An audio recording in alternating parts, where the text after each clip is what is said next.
안녕하십니까. 한국신약학회와 CBS 잘잘법에서 함께하는 요한계시록 연속 강의, 오늘은 그 6번째 시간입니다. 요한계시록은 심판과 저주의 책이라기보다는 격려와 희망의 책이라고 할 수 있습니다. 오늘은 그 주제에 대해서 공부해 보려고 합니다. 오늘 우리가 모신 분은 한일장신대학교 교수이시자 한국신약학회 회장이신 차정식 교수님이십니다. 교수님 안녕하세요. 네, 교수님 안녕하세요. 네. 요한계시록 21장에 새 하늘과 새 땅, 또 새 예루살렘에 대한 환상이 나오는데요. 참 장엄한 비전이죠. 그것이 어떤 맥락, 어떠한 이야기 배경에서 그것을 읽어야 할까요? 예, 이 새 하늘과 새 땅이 얘기된다는 건 옛 하늘과 옛 땅이 있다는 그 전제도 되고, 거기에는 그 종교사적인 배경을 좀 깔면서 시대 구분을 그 옛날에 사람들이 어떻게 했는지 그런 기준으로 좀 보면 이해가 잘 될 것 같습니다. 우리 수은 최재호 선생이라고 동학을 창시한 분이 있는데, 이 동학 사상의 그 시작과 함께 그 후천 개벽이다 하는 그 주장을 했는데, 여기서도 그 앞에 있는 하늘과 뒤에 있는 하늘로 그 시대를 그렇게 구분했고, 또 불교에도 그 미륵신앙이라는 그 신앙을 보면 나름의 불교적인 메시아주의 사상에 입각해가지고 이렇게 시대를 갈라서 이제 구세주가 오는 새로운 시대를 그 언급을 하기도 했고요.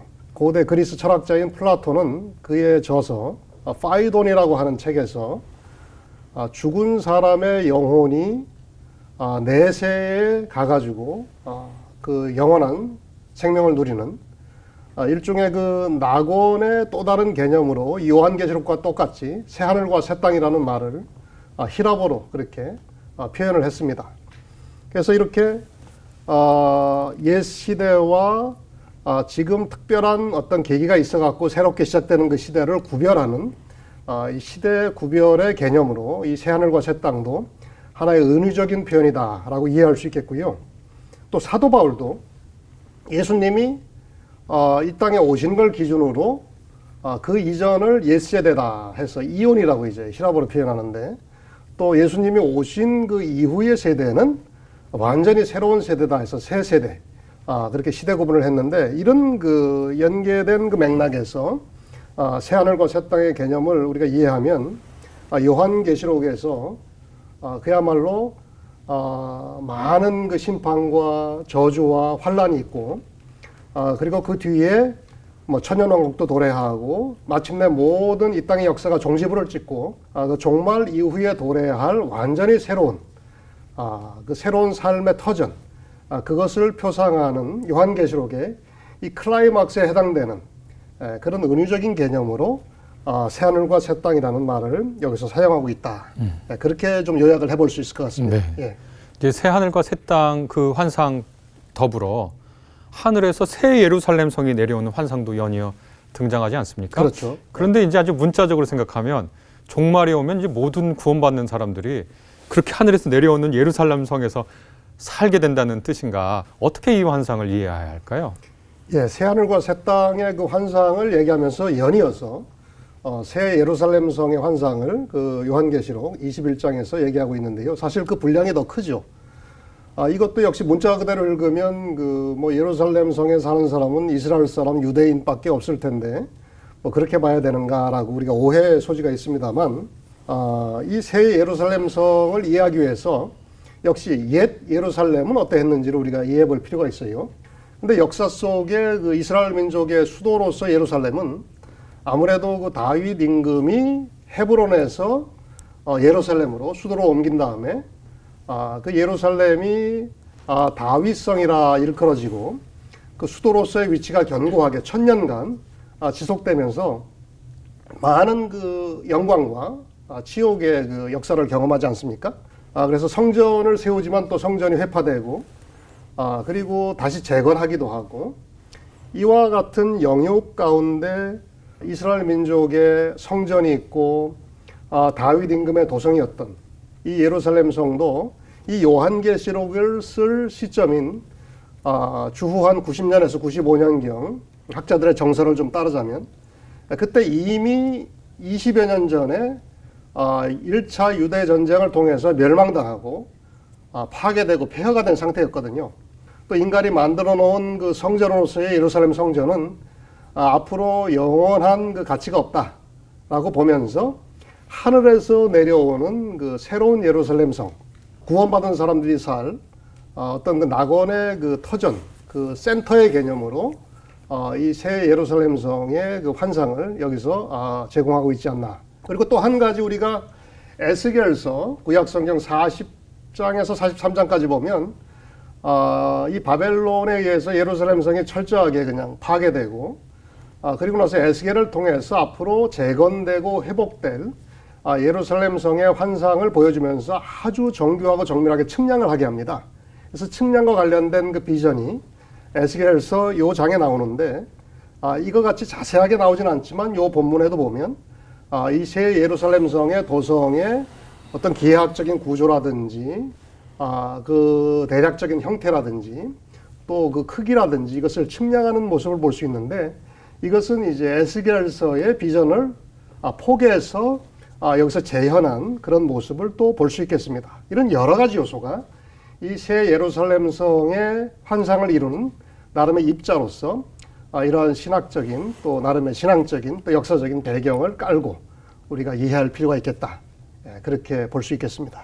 네, 하늘에서 내려오는 새 예루살렘 성, 그 또 기하학적 구조가 완벽한 그런 형태로 이제 내려오는데 거기를 보면은 그 성이 아름답다는 걸 표현하기 위해서 온갖 보석 이미지들이 동원되더라고요. 그렇죠. 뭐 청옥, 벽옥, 뭐 노곡, 또 무슨 수정 이런 화려한 보석들이 이 성을 완전 치장하고 뒤덮고 있는 걸 이제 환상 속에 얘기하는데요. 네. 왜 그러한 보석 이미지들이 새 예루살렘 성을 형용하고 묘사하는데 주로 동원되었을까요? 정말 우리가 흔히 생각할 때 죽어서 가는 천국이 금은보화로 되어 있다. 이런 아주 통속적인 믿음과 신앙이 있는데 그것과 이렇게 견주어서 새 예루살렘 성을 그렇게 보석 이미지로 치장한 그 이유가 뭐고 어떻게 우리가 그걸 이해할 수 있을까요? 네. 굉장히 흥미로운 질문이죠. 근데 여기서도 우리가 좀 그 배경을 이해해야 되는데 그 예수님의 그 복음서에 보면 거기에 나오는 천국이나 하나님 나라의 비유는 대개 이 갈릴리의 작은 마을, 뭐 지역 공동체, 좀 범위가 커지면 그 어떤 나라의 임금님과 함께 이제 비유로 등장합니다. 무슨 잔치 비유라든지 이런 데 보면 그 뭐 부엌에서 그 빵을 만드는데 누룩을 뭐 어떻게 해서 빵을 만들고 땅을 파서 뭐 보화를 발견하고 또 장사하는 사람이 뭐 아주 값비싼 그 진주를 구하고 이렇게 그들의 그 생애 터전인 갈릴리의 농경, 뭐 상업, 어업, 굉장히 소박한 이 하나님 나라의 이미지들이 등장하는데 또 예수님이 그 제자들을 파송하면서 하신 말씀을 보면 마태복음 10장 같은데 뭐 금이나 은이나 돈과 같은 그런 돈주머니 갖지 말고 옷 두 벌, 신발 두 켤레 갖지 말고 이런 자발적인 가난의 삶을 추구하는 그런 제자도를 강조하거든요. 그리고 이 땅에 그 재물을 쌓아놓지 말라고 그것이 얼마나 헛된 건지 얘기하고 또 이 땅에 재물을 쌓아놓는 사람들이 장차 당할 그 종말론적인 화학 심판, 물질적인 어떤 그 탐욕을 그 경고하고 심판하는 그런 내용이 그 요한계시록에도 나옵니다. 어떤 자발적인 가난의 삶을 추구하면서 이 땅에서 많은 것을 희생하고 이 땅에서 나와 이 하나님 나라 복음을 위해서 뭐 아비와 어미와 전토 이 모든 생계를 내려놓고 희생한 사람들에게 금생과 내생의 보상이 있으리라. 이런 말씀을 하셨거든요. 근데 예수님만 그렇게 본 게 아니라 이 유대교 전통 속에서는 보상 신학이라고 하는 그 신학적인 전통이 있었어요. 뭐 우리가 상식적으로 생각할 수 있는데 이 땅에 착한 일 많이 하고 많이 베풀고 선덕을 쌓으면 그 후세에 어떤 보상이 있으리라. 그래서 이 땅에서 지질이 가난한 삶을 자처하고 고생하고 이렇게 처절할 정도로 예수님을 따르기 위해서 애쓴 사람들을 위한 이 보상 신학적인 맥락에서 그들을 위한 그 장차 내세 터전은 이렇게 화려하고 이 땅에서 누리지 못한 그 값지고 그 희귀한 보석들로 치장된 그래서 그들의 그 이 땅에서의 희생을 위로해주고 보답해주는 그런 차원의 어떤 그 상징 장치로 보는 것이 무난하지 않을까 싶습니다. 그 성에 보면 생명수가 강처럼 흐르고 생명나무가 강가에서 자라는데 아주 재밌는 표현이 달마다 열매를 맺는다고 이렇게 예. 되어 있습니다. 그래서 굉장히 그 아름다운 그리고 풍요로운 그런 이미지를 주는데요. 이런 풍경은 아까 그 보석 이미지와는 다른데 이 풍경은 또 어떻게 이해를 해야 되겠습니까?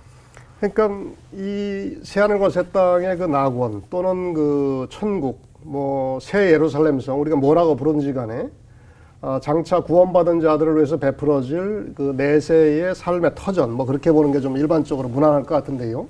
이 땅에서 우리가 그 경험한 그런 생태 환경이 제공되는데 오염되지 않는 깨끗한 생명수, 그 생명수가 흐르는 강이 있고 그 강가에 심어진 생명나무들이 또 쭉 있는데 우리가 상식적으로 알 수 있는 건 1년에 한 번 열매를 맺지 않습니까? 꽃피고 꽃지면.